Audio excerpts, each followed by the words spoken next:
Tykkäätkö viettää vapaa-aikaasi lukemisen ja kirjallisuuden parissa, tai haluaisitko lisätä lukemista arkeesi?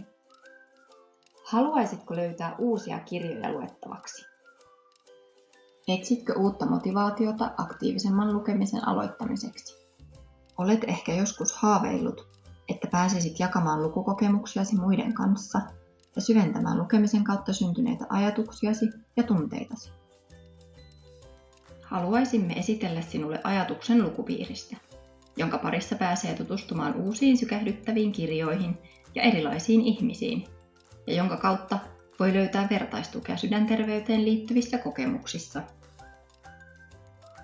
Jos ajatus lukupiiristä jää hautumaan mieleesi ja saat ohimennen ideoita ja intoa sellaisen järjestämiseen, mutta silti jokin askarruttaa, silloin voit olla yhteydessä meihin, Lapin sydänpiiriin. Me olemme mielellämme avuksi, etenkin jos käynnistämisvaiheessa tarvitset tukea, jotta saat lukupiirin aluilleen, me olemme täällä sinua varten. Lukupiiristä voit saada ympärillesi hienon yhteisön, joiden kanssa aika kuluu kuin siivillä, antoisien keskusteluiden ja ajatusten vaihdon parissa. Lukupiirin myötä voit myös saada vinon uusia mielenkiintoisia kirjoja luettavaksi. Ryhdy siis lukupiirin koolle kutsujaksi ja ole rakentamassa uutta yhteisöä meidän avustamanamme.